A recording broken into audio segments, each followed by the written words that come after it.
시간을 잃고 뉴스 맵을 짓는 방송 시사인 팟캐스트 시사인싸를 시작하겠습니다. 안녕하십니까. 저는 시사인 팟캐스트를 진행하고 있는 최광기입니다. 지난 6월 30일이었죠. 남북미 정상이 만났습니다. 그것도 판문점에서 만났는데요. 정전협정을 맺은 그곳에서 66년 만에 평화의 바람이 불고 있는 것입니다. 이 역사의 큰 수레바퀴가 움직이는 상황을 우리가 이제 다시 한번 정리해봐야 할 때이고요. 또 판문점 회동 이후 어떻게 한반도의 정세가 바뀔지 궁금하신 분들도 많으실 것 같습니다. 그래서 이 큰 판을 읽어주실 분 시사인에 계시죠? 한반도의 중심, 시사인의 중심, 남문희 기자 함께 해주셨습니다. 안녕하세요. 굉장히 중심이신데 인사는 아주 어색해 보이시는데요. 네, 지난번에 저희 그 홍대 스튜디오보다는 그러니까요. 띄워주신 건지 네. 다시 곤두박질 칠 건지 잘 모르겠어서 일단 긴장하고 있어요. 알겠습니다. 일단 모란봉 3호였는데요. 요즘 또 승격이 됐다고 하시는데 고재규 국장님께서 또 함께 해주셨습니다. 네, 안녕하세요. 고재규입니다. 모란봉 3호셨잖아요, 지난번에. 제가 원래 이제 남문희 기자가 30년 동안 이제 한반도 문제를 전문적으로만 한우물만 하셨죠. 한우물만 봤기 때문에 제가 농담처럼 모란봉 3호라고 워낙 이게 너무 앞서서 보도를 하기 때문에 나중에 보면 다 맞아요. 또 보면. 본인이 굉장히 부담스러워 하시더라고요. 근데 이제 제가 이제 오늘 모란봉 2호라고 이제 한번 승격을 시켜드릴 이유는 김여정도 승격했기 때문에 그 기억하실지 모르겠지만 이게 지난 2월에 하노이 지난 2월 하노이 정상회담이죠. 정상회담이 소위 말하면 노딜로 끝났잖아요. 그렇죠. 그때 이제 모든 언론에서는 끝난 상황만 보도했는데 바로 그 주에 나왔던 시사인인데 여기에 이제 어떤 대목이 들어가 있냐면 제가 한번 읽어드릴게요. 그때 이제 그 심야 시간에 최선희 부상이 이제 긴급 기자회견을 하잖아요. 그러면서 이제 국무위원장 동지께서 미국식 계산법에 대해서 이해가 잘 가지 않은 듯한 느낌을 받았다. 앞으로 이런 조미거래에 대해 좀 의욕을 잃지 않았는가 하는 느낌을 받았다.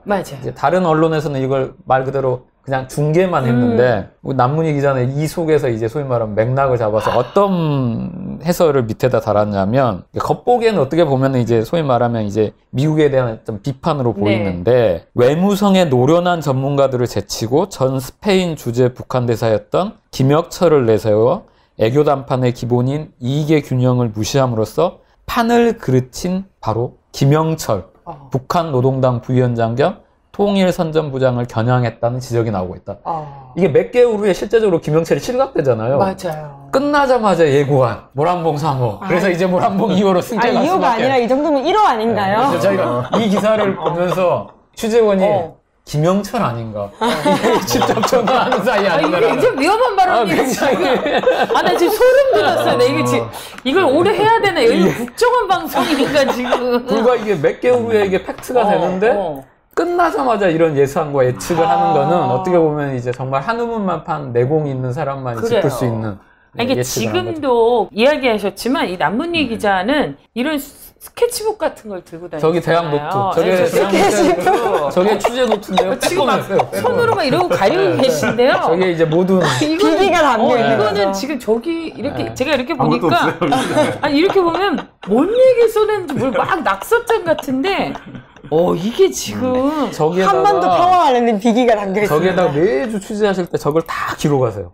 그래가지고 이제 기사를 쓰시는데 이게 한반도 평화 백서가 될 거 아니에요, 이제 나중에. 고재국장이 오랜만에 나오셔서 너무 띄워주신 것 같은데. 아니 그게 아니라 사실은 그게 모란봉이 되려면 접촉을 하거나 뭐 얘기했을 때 접촉한 사실이 전혀 없고. 근데 사실은 흐름이라는 거는 이제 팩트를 가급적이면 추적해 나가다 보면은 어느 정도 예상할 수 있는 것들이거든요. 그래도 대부분이 예상하지 못했는데도 쓰셨으니까 뛰어나다라는 차원. 예상한다고 해도 많이 틀리기 때문에 사실은 그렇게. 그러니까 이제 보통 북한 관련 취재가 쉽지는 않아요. 그렇죠. 뭐 취재를 할 수 있어요. 그리고 이제 대부분의 북한 관련 정보나 소스라는 거는 이제 국가 연구기관, 국책기관을 통해서 흘러나오는데 그런 분들은 이제 어떻게 보면 아카데미적인 좀 성과도, 그러니까 장점도 있지만 단점도 있는데 남문희 기자 같은 경우는 지난 30년 동안 이제 야전과 현장에서 발로 뛰셨으니까 발로 뛰면서 이제 한 그런 정보들을 꿰면서 이제 이게 흐름을 보기 때문에 이런 분석을 바로 그 회담 끝나자마자 할 수 있는. 그러니까 저 수첩이 아니 진짜 이거 진짜 신기하네. 그러니까 저 수첩의 고갱이가 저희 시사인에 담겨 있으니까 시사인을 구독하시면 다 아실 수 있습니다.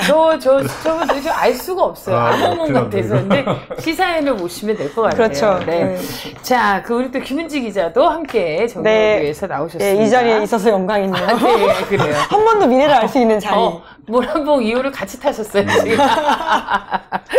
자, 그럼 이제 본격적으로 좀 이야기를 풀어봐야 될 것 같은데요. 사실 이제 이 시사인이 계속해서 구제국장도 그렇지만 평화 관련해서 커버 스토리가 계속 나오고 있어요. 그쵸. 예. 지금 이제 쭉 시리즈로 한번 보여주시겠어요? 이번에 이제 몇 곳만 제가 가지고 왔는데 이건 이제 기억하실지 모르겠지만 지난해 4월 달에 있었던 역사적인 남북 정상회담을 담은 표지예요. 그리고 이번에 이제 판문점 회동 이게 딱 보면은 위치나 이게 딱 표지가 똑같죠. 그렇죠. 전 아까 잘못 들었어요. 그래서 이제 저희가 일부러 이렇게 이제 워낙 역사적인 장면이기 때문에 이렇게 보여드렸고 커버 스토리는 또 독특해요. 그렇죠. 이제 이런 식으로 이제 저희가 당시에 이제 작년 거 판문점 선언을 이제 이렇게 특수 표지 형태로 좀 담아서 이렇게 좀 이렇게 보여드렸는데 이번에도 마찬가지로 의미가 있으니까 이런 식으로 좀 안쪽에 또 펼쳐서 남북미 정상이 한 자리에 있는 그렇죠. 저희가 보여드렸는데 저희가 이제 창간 이래로 어찌됐든지 간에 시사인의 편집국에는 남북 문제를 전문적으로 했던 남문희 기자가 있으시니까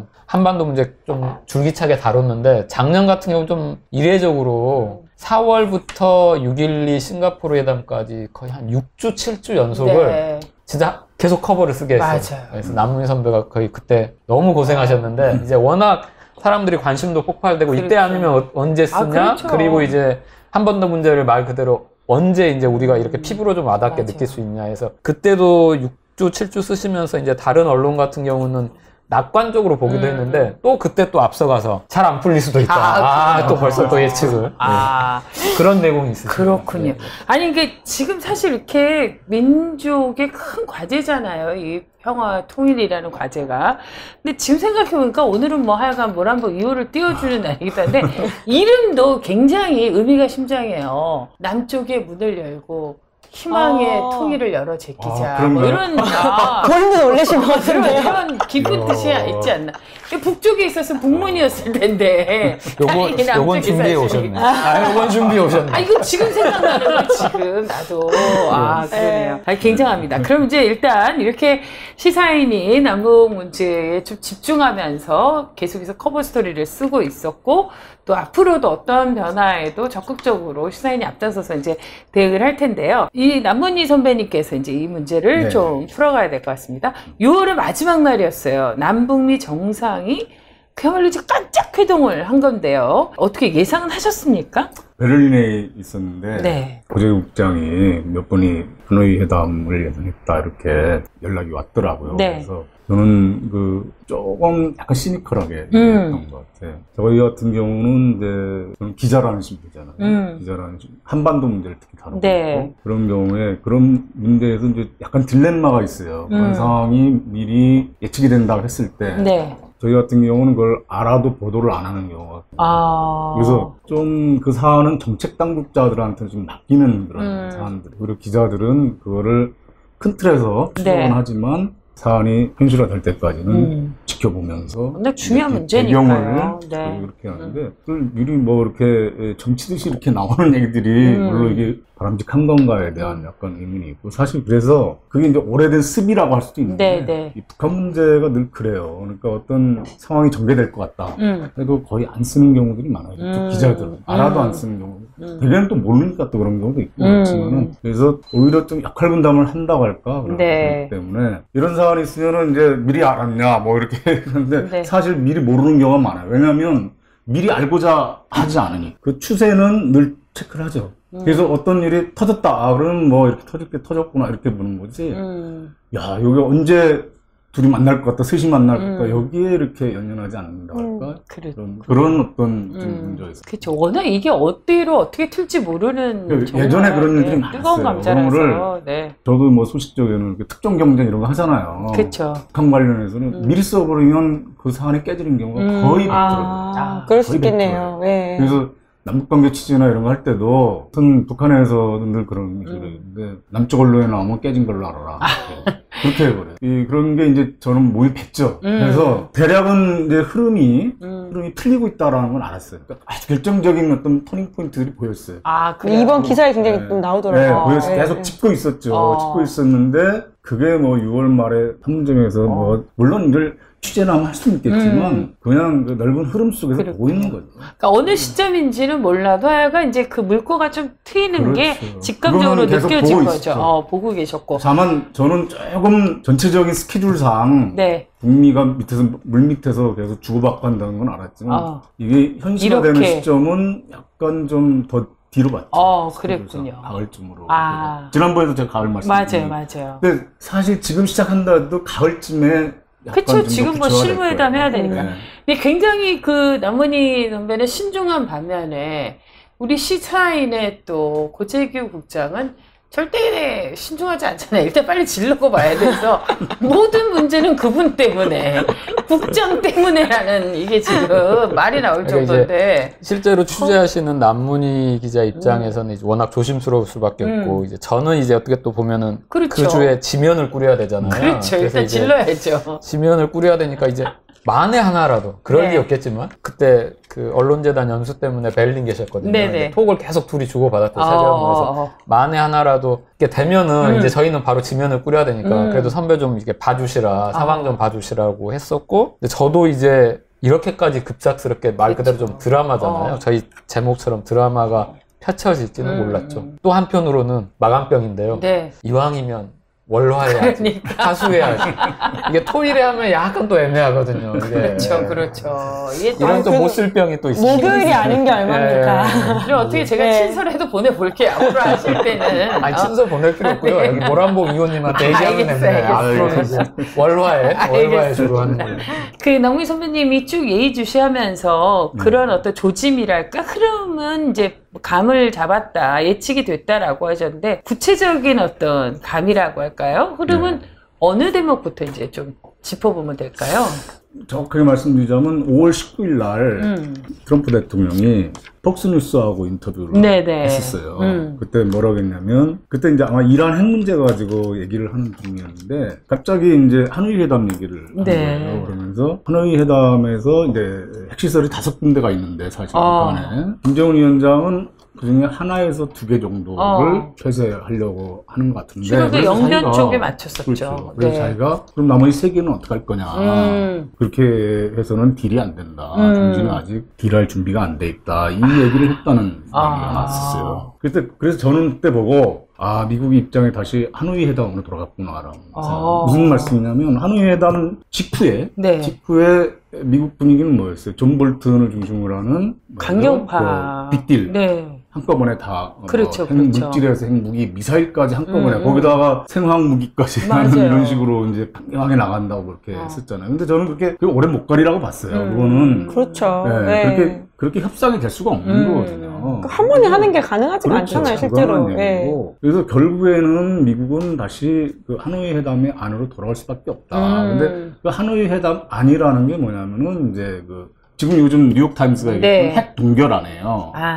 6월 30일 전 뉴욕 그러니까 타임스 비핵화 전 단계로 이제 핵 동결을 먼저 선제 조건으로 내미는 거군요. 이제 우리가 다시 하노이 회담으로 다시 돌아가 보면 그때 당시 이제 여러 가지 얘기가 많았잖아요. 왜 이게 회담이 깨졌느냐 뭐 이렇게 해서 국내 일부에서는 이제 실무회담에서 다 됐는데 그때 밀러 특검 때문에 때문에 트럼프 대통령이 볼튼을 튀겨갖고 막판 다 엎은 거다 이런 얘기를 했었잖아요. 그래서 이 나쁜 볼튼이라고 얼마나 욕을 했어요. 심통맞게 생겨가지고 그냥 그랬다고. 근데 실제 상황은 제가 그때 아까 우리 국장도 말씀하셨지만은 그때 이제 기사에 분명하게 언급을 했을 거예요 아마. 그는 존 볼튼은 실제로 회담이 결렬된 다음에 투입된 거고 그 전에 사실은 미국이 요구했던 거는 영변 플러스 영변 바깥의 어떤 핵시설까지 폐쇄하자. 핵시설입니다. 핵시설, 핵물질, 무기, 미사일이 아니라 핵시설이라는 뭐죠? 핵을 계속 생산할 수 있는 시설을 얘기하잖아요. 미래핵이라고. 미래핵이라고 보통 얘기하죠. 미래핵. 그러니까 그 자체가 동결을 얘기하는 거예요. 그걸 요구했는데 김정은 위원장은 영변만 하겠다, 자기는. 그러니까 현재 핵. 네, 영변만 하고, 가장 단가에 되는 영변 바깥에 있는 우라늄 농축 시설은 못하겠다, 못 받아들이겠다. 이렇게 해서 깨진 거거든요. 그렇군요. 그걸 사실 그때 그 리용호 회장이 우리는 영변만 얘기했는데 미국은 영변 플러스 원을 얘기했다. 이렇게 해서 사실은 그게 다 드러났는데도 국내에서 자꾸 존 볼튼 얘기를 해서 그렇게 가려졌던 건데, 근데 이제 하여튼 그렇게 깨지니까 미국은 일단은 원칙론으로 다시 갔었던 거죠. 그랬다가 다시 영변에서 얘기했던 영변 플러스 알파, 영변 바깥 시설. 이걸로 다시 복귀한 하노이로 이제 복귀를 한 그걸 보여준 게 5월 19일 날 폭스뉴스 인터뷰였다. 그래서 미국이 저렇게 돌아왔으니 이제는 북한만 입장을 바꾸면 되는 거다.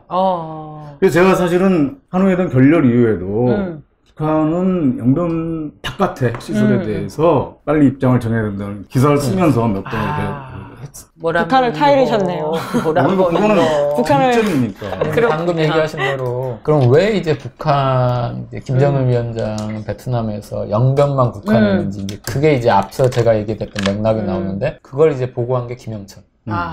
그래서 이제 그게 이제 어떤 면에서 보면 6월 30일 이 남북미 판문점 회동을 통해서 그리고 남문희 기자도 이렇게 설명을 해주시니까 우리가 좀 조합이 아주 어색했던 퍼즐이 한두 개가 이렇게 잘 안 맞아 떨어지고 이 전체 그림을 파악할 수 없었던 게 이제 완벽하게 이렇게 그러니까 좀 지난번에 제가 말씀드린 거하고 요번에 이렇게 드러나는 거 보면 거의 이제 악의가 맞는다는 그렇죠. 느낌인데 지금 우리 국장 얘기한 것처럼 이제 그걸 김영철이 이렇게 했다는 부분인데 중국 문제까지 연결하면은 김정은 위원장은 이 문제에서 어떤 생각을 가졌을까? 좀 볼 필요가 있는데 1월 8일 날 김정은 위원장이 방중을 했었잖아요. 근데 국내에 잘 안 알려진 얘기긴 하지만 그때 이미 시진핑 주석하고 과감한 비핵화에 대해서 자기가 의향이 있다라는 얘기를 했었어요. 그래서 제가 그때도 취재를 통해서 과감한 비핵화 내용이 뭐냐. 그 얘기는 이제 일본 요미우리 신문에 보도를 했어요. 근데 내용은 안 나왔어요. 과감한 비핵화 얘기는 뭐냐. 그게 뭐냐면 영변의 핵시설 외에 영변 바깥에 태천에 200메가와트 더하면 한 10여 곳에 대해서 리스트를 제공할 의사가 있다. 근데 거기에 물론 이제 우라늄 농축 시설은 그때는 들어가진 않았어요. 그런 얘기를 했었기 때문에 그리고 미국의 입장도 사실은 비건이 1월 30일 날 스탠포드 대에서 얘기한 게 바로 그 유연한 정보. 영변 플러스 영변 바깥에 우라늄 시설 정도는 되면 된다. 그래서 저는 될 거라고 봤는데 안 된 거예요. 그 사이에 이제 김영철이 이제 비건하고 통전부 라인에서 했잖아요. 비건하고 해보니까 아니 영변 바깥 안 줘도 돼요. 이렇게 장군님 뭐 이렇게 한 거죠. 영변만 줘도 될 것 그러니까 같아요. 어떻게 보면 이제 김영철이 김정은 위원장에게 보고를 잘못한 거군요. 판단과 관련해서 판을 잘못 본 거고. 판단도 잘못하고 실제적으로 그때 실무협상을 통전부 주도로 했고. 그렇죠. 그게 이제 갈린 거죠. 이번에. 통전부에서는 통전부라는 거는 외교 아까 그 저 기사에도 나왔지만 외교라는 거는 서로 윈윈이 돼야 사실은 주고받기를 해야 되잖아요. 지금 일본이 우리한테 들어온 저건 외교가 아니에요. 그렇죠. 근데 통전부는 사실은 외교 협상보다는 대적 관계. 통일전선부니까. 상대방을 교란시키고 고립시키고 이런데 그러니까 무조건 하여튼 상대를 궁지하면서 최대한 뽑아내는 게 그러니까 이제 그거를 잘하는 거로 생각을 했던 거죠. 그러니까 이제 우리가 이번에 판문점 회동을 통해서 확인했던 것은 이제 협상의 방식인데 여전히 그 탑다운 방식, 그게 유효하게 됐고, 근데 이제 이 탑다운 방식이 유효한데 중요한 건 이제 그 어떤 실무단이 교체될 거다. 트럼프가 그런 이야기도 했어요. 이제 그게 아마 배경에 그런 문제가 있었던 거였군요. 그러니까 이제 그 하노이 회담이 그렇게 결렬되니까 북한에서 가장 이제 나타났던 문제가 우선 김정은 위원장 굉장히 낙담했죠. 그렇죠. 가장 대표적인 게 수령의 혁명 활동을 신비화하지 마라라는 발언은 수령도 인간이다. 인간 선언을. 아니 60시간 넘게 기차 타고 갔는데 사실 굉장히 당황스러운 상황이죠. 방금 오딩이 중요한 게 북한에서는 이제 말 그대로 주체 사상으로 운영되는 사회이기 때문에 수령은 무오류 존재거든요. 근데 어떻게 보면 그 입에서 인간적인, 그러니까 소위 말해 무오류가 있지, 오류가 있을 수도 있다라는 걸 이제 인정하고 발언을 한 거예요. 그렇죠. 어떻게 보면 그 부분은 이제 자기도 책임이 있다라는 거죠. 자기 책임을 인정하기도 했고, 또 뭐 일부에서는 어디서 눈물을 흘리게 됐다, 뭐 얘기도 나오잖아요. 그렇군요. 인민들을 이렇게 고생하는데 자기가 뭐 이렇게 가갖고 이런 것도 못했다라는, 뭐 실진지 아닌지 모르지만, 어쨌거나 바로 직후에 이제 5월 중순부터 제가 듣기로는 통전부에 대한 이제 총화가 있었고, 당 정축 총화가 있었고, 거기서 이제 집중적인 성토가 있었던 거죠. 그래서 이명철이 그때 뭐 죽을 죄를 졌다 뭐 이렇게 있고, 조직지도부 검열도 있었고, 그래서 5월 말쯤이 이제 사실은 그 결과가 나오는데, 그게 일부 언론에서 김혁철이 뭐 죽었다 뭐 이런 얘기가 나오잖아요. 근데 일부 언론 얘기 말하면 꼭 집어. 조선일보. 조선일보. 시차를 보면 안 맞는 거예요. 당 조직도 검열이 끝나는 게 5월 31일, 5월 말인데, 5월 말인데, 한우회 회담 끝나자마자 이렇게 어떻게 그걸 총살하는 그런 식으로 하지 않거든요. 그러니까 책임을 묻는 것과 죽는 건 굉장히 다른 문제인데, 너무 과하게 기사를 쓴 거죠. 김영철, 김여정, 뭐 숙청서를 보도했는데 다 아시잖아. 이틀 만에 또 부활하시는. 부활하기도 하고. 그러니까 이제 그 남문희 기자처럼 30년 동안 쭉 일관되게 한 사회를 들여다보니까 이 구조나 운영 방식이나 이런 걸 알기 때문에 사실 이것만 알아도 그런 황당한 보도는 할 수 없는 거거든요. 시스템만 알아도. 근데 일단은 이제 폭스뉴스를 통해서 하나의 회담의 어떤 비사가 이제 좀 알려지고 그리고 6월 30일에 이제 판문점 회동까지 이어지고 지금 이제 실무 협상이 가동이 되는데 통전부에서 이제 외교 라인으로 바뀐 거잖아요. 그렇죠. 그때서 판문점 회동 때 배석하신 분 보면 이게 완전히 달라졌죠. 그렇죠. 그리고 외교 라인으로 넘어간 거죠. 그렇죠. 그러니까 이제 더 이상 그쪽에서 이제 김영철 중심으로 한 그쪽 라인은 더 이상 하기 어려워진 거고 대신 이제 외교 라인으로 넘어가는 건 당연한 거고 그래서 김명길이라는 인물도 다시 얘기가 나오고 있고 그래서 이제 좀 더 두고 봐야 되는데 그렇군요. 그 제가 예의주시했던 거는 그러고 나서 북한이 폭스뉴스 나오고 나서 북한의 반응이 어떻게 나올 거야 했는데 6월 10일자에 노동신문에서 강석주 관련한 기사가 뜨는 거예요. 그래서 제가 그때 저거를 기자 칼럼으로 프리스타일에 쓰셨어요. 프리스타일에 강석주가 등장한 거는 상당히 좋은 조짐이다. 그게 어떤 의미를 갖는 건가요? 왜냐하면 강석주가 제가 이제 지난번에 그 기사에도 그런 얘기를 했는데 지금 북한의 외교 라인은 사실 리수용 그 당국제부장이 장악을 하고 있잖아요. 리수용이 장악하면서 북한 내에서 강석주 라인을 좀 이렇게 제거하려고 하는 게 아니야. 그래서 그런 얘기들이 있었어요. 근데 강석주라는 인물이 뭐냐면 90년대 북미 외교의 어떤 정말 상징적인 인물이자 거의 스타예요. 북한 외교의 정말 최고의 스타예요. 그리고 제가 북한 외교관 출신의 어떤 모인사의 평을 들어봤는데 북한 외교에서 강석주라는 인물의 위치는 대단한 거다. 미국도 알면서 북한의 이익도 어떻게 하면 이익을 표현할 수 있는가 이거를 잘 조화시켰던 사람인데 그 뒤로 이제 그런 인물이 없다 이런 평가가 있으나 하여튼 최근에 북한 내가 그런 상황이었는데 다시 띄웠다라는 거는 하나의 메시지일 수도 있죠. 그러니까 미국에 대해서는 이제 우리가 그렇죠. 이런 관계를 원하고 있다. 강석주가 뭐 1994년 제네바 회담을 타결시켰던 굵직한 협상에 늘 이름이 나왔던 그렇죠. 외교관인 거죠. 그러니까 다시 우리가 외교 회담으로 외교 협상으로 복귀할 의사가 있다라는 걸 보여줬다고 저는 보고 있어요. 그것도 외무성 중심이라고 보이는 건가요? 그러니까 이제 김정은 위원장의 아버지 김정일 시대의 실세였죠. 실세였고 이분이 방금 얘기하신 대로 대미 외교를 거의 총괄했었고 근데 이제 2016년에 식도암으로 이제 사망했었어요. 그러다가 이제 뭐 이미 나이가 좀 많으셨고 노동신문에서 이제 잘 다루지도 않고 흔적 지우기를 했는데 느닷없이 짜자잔 이 사람을 재조명한다는 거는 강석주로 대표되는 실용외교 노선을 이제 다시 조명한 사인이었던 거죠. 그 흐름이 있었다는 거예요. 근데 늘 이렇게 노동신문을 챙겨보세요? 어떻게 이걸 또 아셨어요? 챙겨보지 않고 연락받아요. 직접 연락. 우리도 이제 알면 진짜 한 줄 알아. 보도되는 걸 계속 보는 거죠. 예를 들어 그거는 이제 연합뉴스에서도 보도가 됐고, 근데 이제 그걸 보면서 의미 부여를 어떻게 하느냐의 문제가 있는 거예요. 그렇죠. 흘려버릴 수도 있고. 근데 저는 이제 그때 5월 19일자 트럼프 보면서 미국은 다시 하노이 회담으로 돌아갔구나.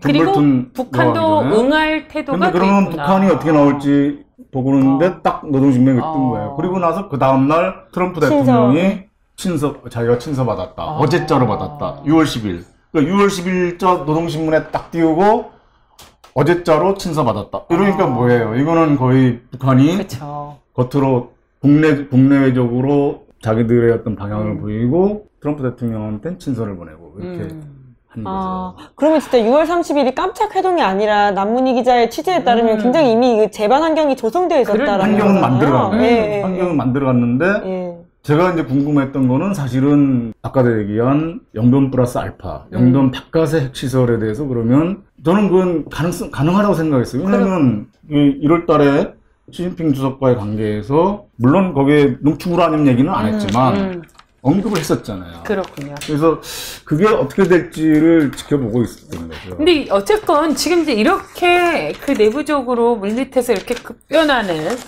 북미 간의 어떤 관계 개선이 이루어지면서 진짜 하노이가 그냥 맨손으로 노딜이 아니라 이런 작업이 있었다라는 걸 좀 확인할 수 있었던 것 같은데요. 트윗에서 이렇게 만나자 이런다고 해서 또 이렇게 만나게 응하게 되고 이것도 참 굉장한 일이에요. 일반인 살면서 쉬운 일이 아니에요. 갑자기 주말에 시간 되니까 그렇습니다. 보자고 하는 게요. 그래서 그런지 몰라도 이 시사인에서 남문희 기자와 더불어 그 정재민 미국 워싱턴 편집위원회 글도 이번에 좀 눈길을 끈다고 하는데 김은지 기자가 좀 소개해 주시겠어요? 네. 그러니까 그 이후의 상황들도 굉장히 기사를 통해 가지고 미국 언론 통해서 전하고 있는데요. 그러니까 그 미국의 애틀랜틱이라고 하는 시사지가 있어요. 여기서 보면 이제 그동안에 아주 여러 가지 역할을 해왔던 볼턴이 판문점 회동 때 눈에 띄지 않았던 것도 하나의 시그널이라고 볼 수 있다고 해석을 하고 있고요. 뿐만 아니라 저는 또 재밌었던 게 앨리슨 후커 국가안보회의 한국 담당 보좌관이 있는데 이 사람의 선임도 당연히 같이 있어야 되는데 그 사람은 좀 강경파라고 알려져 있거든요. 그 선임은 볼턴이랑 함께 몽골을 갔다고 하는 거예요. 그러니까 이렇게 자리를 자연스럽게 뺐고 오히려 그 트럼프 대통령의 가장 최측근이라고 할 수 있는 딸 부부를 그 자리에 들였다라고 하는 것도 앞으로의 상황을 예측할 수 있게 한다라는 거죠. 그렇군요. 볼턴이 빠졌다는 게 바로 그 대목이죠. 볼턴이 하노이 회담이 깨지고 난 다음에 볼턴 시기였던 정말 빅딜론을 하다가 5월 19일 그 트럼프의 그 발언은 다시 이제 비건 대표류의 핵동결론을 간 거고 그다음에 뉴욕타임스 최근 보도에서 보면 동결이라는 워딩이 나오죠. 얘기가 나오냐면은 몇 주 전에 미국이 이제 새로운 구상으로 전환했다. 그럼 대략 시점이 맞죠. 그렇군요. 그러니까 그러니까 볼턴 입장이 그때 이미 이제 정리가 되고 그러니까 안 온 거고 몽골 갔다 그러더라고요. 그러니까 이게 한반도 비핵화 프로세스에서 지금 이제 새롭게 우리가 이해되는 게 이제 핵 동결이라는 거잖아요. 우리는 그전에는 막 비핵화라는 거대한 담론을 놓고 문제를 했는데 이 핵 동결이 가능하다면 이제 이 아주 지금 타고 있는 물살이 더 거세질 것 같은데 문제는 이제 북한이 이걸 얼마나 받아들일 것인가. 북한의 태도가 참 중요할 것 같아요. 그래서 지금 그거 굉장히 중요한 말씀인데요. 그래서 제가 관심 갖던 게 그러면 영변 바깥 시설에 대해서 북한의 입장이 어떻게 될까. 물론 1월 달에는 그렇게 나왔지만 그 뒤로 확인된 바가 없었잖아요. 그리고 이제 제가 이제 베를린에 가 있었고 베를린에 가 있는 동안에 이제 시진핑 주석이 방북을 했잖아요. 그렇죠. 6월 20일, 21일. 그래서 갑자기 그때 우리 고재국장 얼굴이 눈앞에 어른어른하고 이거는 참 멀리서까지 영향을 미치는군요. 그러니까 마크의 기자가 외국에 가 있으니 네. 그렇죠. 이거 제가 국내에 있으면 기사 써야 되는데 그래서 어른어른 했는데 우선 모른 척 잘했어. 역시 거기서 어떻게 할 수도 없고 30년 차에다 선배 기자는 이렇게 모른 척 할 수 있지만 밑에 기자들 지금 벌벌 떨고 있어요. 눈을 마주치고 싶어 하지 않고 있어요. 뭐 국장은 당연히 또 그런데 근데 시진핑 주석 방북을 저는 이제 그런 관점에서 본 거예요. 시진핑 주석이 간다면 영변 바깥 문제밖에 없다. 저거는. 저는 그걸 또 그렇게 이해하셨어요? 왜 그러냐면 이게 굉장히 중요한 포인트에 시진핑 주석이 북한을 간다라는 거는 작년까지만 해도 중국의 역할이 사실은 미국이 중국에 대해서 압박을 넣으면 북한을 활용해서 약간 방해를 하는 쪽, 교란 쪽으로 많이 했어요. 그렇죠. 작년까지만 해도. 근데 지금은 그렇게 하기가 어려운 상황이 처한 거예요. 특히 500억 달러에 25% 맞고 2천억 달러에 대해서 25% 지금 미중 무역 협상 말씀하시는 거죠? 1월 1일로 대기되기로 한 것 때문에 무역 협상이 작년부터 시작됐잖아요. 그래서 12월 1일 날 부에노스아이레스에서 협상하고 뭐 이렇게 됐었잖아요. 그러면 중국의 입장은 이제는 자기 발등에 불을 끄야 되는 입장이기 때문에 그 상황에서 또 미국은 한편으로 중국에 북한의 비핵화에서 역할을 해라. 그렇기 때문에 이제 일방적인 방해만 하기는 어려워요. 그래서 사실은 1월 달에 김정은 위원장이 왔을 때 과감한 비핵화 얘기가 나온 것도 사실은 그런 과정에서 나왔다고 저는 보거든요. 그러면 핵심은 이제 미국이 요구한 건 영변 바깥의 핵시설, 특히 우라늄 농축 시설에 대한 거니까 그런 상황에서 이제 깨지니까 미중 무역상이 더 격화가 됐잖아요. 더 격화가 된 상황이었고, 그래서 한때는 시진핑 주석이 G20에 못 갈지 모른다, 안 가려고 할지 모른다 그랬어요. 그랬더니 트럼프, 이 잔인한 트럼프 선생께서 네. 요번에 안 하면 저거를 또 올리겠다. 더 세게 하겠다. 관세를 또 올리겠다라고 한 적이 있어요. 그거 보셨는지 모르겠는데. 네. 그래서 참 시진핑 주석 입장이 곤란하겠다. 근데 갔더라고요. 갔다라는 거는 그건 뭐겠어요. 미국을 만나서 자기가 얼마나 역할을 했는가를 보여주기 위해서는 지금 미국이 가장 관심을 갖는 영변 바깥 시설 문제에 대해서 북한의 입장을 파악해서 역할을 해줄 수 있겠다 이런 하고 싶다 이런 거 아니겠어요? 그래서 사실은 이번에 저게 쟁점이 될 텐데 하고 있는 상황에서 사실은 이제 베를린에서 연결이 되는 취재를 하셨군요. 취재원하고 이제 얘기를 해보게 된 거죠. 그래서 딱 그 부분 이번에 그 영변 바깥 조그라는 시설에 대한 입장이 어떻게 나올 건가. 그러니 굉장히 놀라운 얘기를 두 가지를 하는 거예요. 하나는 네. 북한이 그 부분에 대해서 협상을 하려고 준비를 하고 있다. 여태까지는 그건 뭐 거의 우리 아까 그 얘기는 다 내부적인 얘기예요. 네, 미국에 대해서는 영변 바깥 얘기하면은 미국의 우린 그런 시설 없어요. 이렇게 해버렸어요. 한 번도 인정한 적이 없어요. 네네. 근데 중국하고 왔다 갔다 했다는 거는 우리 내부적인 얘기고 그걸 내부적인 얘기를 제가 자꾸 이렇게 캐치해갖고 보도한 것이지 공론화된 건 아니에요. 공론화된 건 아닌데 딱 그 얘기는 그러면 다행인데 그러면 그거를 시진핑 주석한테 그 메시지가 갈 건가? 왜냐하면 그러면 이제 중국의 역할이 또 달라지는 거죠. 그렇죠. 중국이 중재를 하는 식이 되면은 이 구도가 일부 언론에서 얘기하듯이 네. 중국이 한반도 구도가 3자 구도에서 4자 구도가 된다. 이런 거하고 관련되잖아요. 근데 딱 나오는 얘기가 그건 아니다. 지금 북한 내는 조금 몇 가지 얘기인데 장성택 씨 이제 처형 이후로 친중파가 없다. 있고 두 번째는 이제 작년에 중국이 굉장히 이렇게 북한하고 왔다 갔다 하면서 네. 우리는 잘 모르지만 굉장히 지금 대국주의적으로 하는 것들이 많았어요. 북한에 대해서 주한미군 문제 자꾸 제기하라 뭐 그래서 그때 뭐 기사 많이 그런 언급을 했을 그렇죠. 거예요. 네. 다른 언론들에서 그런 얘기 잘 안 나왔지만은 우리는 여러 차례 그런 보도를 한 적이 있거든요. 그렇죠. 그러니까 지난번에 얘기했지만 그 북중 관계가 우리가 생각하는 것만큼 그렇게 친밀하고 그렇죠. 뭔가 이렇게 정말 동맹이고 혈맹 관계는 아니었던 것 같아요. 중국이 끊임없이 북한을 정말 그렇죠. 괴롭혔고 이용했고 이랬던 것 같아요. 그러니까 북한도 급한 게 있죠. 사실은 중국이 그 북한에 이제 목줄을 쥐고 있는 게 그렇죠. 있으니까 그걸 풀어야 되는데 그 지금 독자 제재 그러면 중국은 그걸 그냥 준다는 게 아니니까 네. 그럼 당신도 우리 요구를 받아들여라.